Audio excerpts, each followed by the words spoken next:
Assembly ఎన్నికల్లో greater హైదరాబాద్లో దెబ్బతిన్న బీజేపీకి పార్లమెంట్ ఎన్నికలు అగ్నిపరీక్షగా మారాయి. గ్రేటర్లో 2018 మాదిరిగానే 2023లో ఒకే ఒక సీటుతో సరిపెట్టుకుంది. కార్పొరేషన్ ఎన్నికల్లో మెరుగైన ఫలితాలు, అసెంబ్లీ ఎన్నికల్లో ఎంతో కొంత ఉనికిని చాటుకుంటూ వచ్చిన బీజేపీకి ఈసారి ఎన్నికల ఫలితాలు భవిష్యత్తును నిర్ణయించేవిగా నేతలు భావిస్తున్నారు. గ్రేటర్ పరిధిలోని 4 పార్లమెంట్ స్థానాల్లో 3 స్థానాలపై పార్టీ నేతలు గట్టి ఆశలు పెట్టుకున్నారు.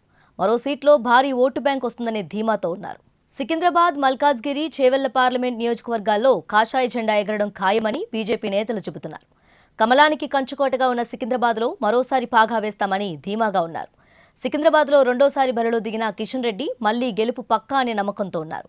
ఈ స్థానంలో కాంగ్రెస్, బీజేపీ, బీఆర్ఎస్ అభ్యర్థులు హోరాహోరీగా తలపడినప్పటికీ మంచి ఓట్లతో కిషన్ రెడ్డి గెలుస్తారనే పార్టీ నేతలు గట్టి నమ్మకంతో ఉన్నారు. మల్కాజ్గిరిలో ఈటెల గెలుపు ఖాయమని ఆ పార్టీ నేతలు ధీమాగా ఉన్నారు. గత ఎన్నికల్లో ఈ స్థానం నుంచి కాంగ్రెస్ అభ్యర్థిగా రేవంత్ రెడ్డి విజయం సాధించారు. ఈసారి కాంగ్రెస్ టికెట్ సునీతారెడ్డి మహేందర్ రెడ్డికి ఇవ్వక బీఆర్ఎస్ నుంచి రాగిడి లక్ష్మారెడ్డి బరిలో నిలిచారు. అయితే వారిద్దరికంటే బీజేపీకే అవకాశాలు ఎక్కువగా ఉన్నాయని ప్రచారం జోరందుకుంది. అటు ఎగ్జిట్ పోల్స్ సైతం ఈటెల వైపే మొగ్గు చూపాయి. ఇక చేవెళ్లలో గెలుపుపై బీజేపీ మొదటి నుంచి గట్టి నమ్మకంతో ఉంది. ఇక్కడ నుంచి బీజేపీ అభ్యర్థిగా పోటీ చేసిన కొండా విశ్వేశ్వరరెడ్డి తన విజయంపై ధీమాతో ఉన్నారు. ఎన్నికలకు ముందు నుంచి ఆయన పక్కా ప్రణాళికతో ప్రచారం నిర్వహించారు. ఇక చివరి నిమిషంలో బీఆర్ఎస్ నుంచి కాంగ్రెస్లో చేరి ఆ పార్టీ తరపున బరిలో నిలిచారు రంజిత్ రెడ్డి. అయితే ఆయన గట్టి పోటీ ఇచ్చినప్పటికీ బీజేపీతే విజయమని ఎగ్జిట్ పోల్స్ అంచనా వేశాయి.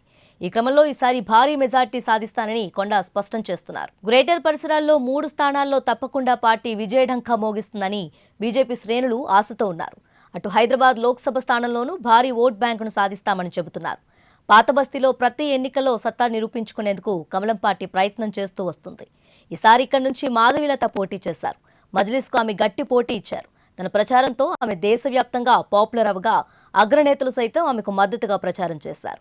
ఆమె పోటీతో పాత బస్తీలో పార్టీకి ప్రాధాన్యత లభించిందని, ఓటు బ్యాంకు గణనీయంగా పెరుగుతుందని ఆశాభావం వ్యక్తం చేస్తున్నారు.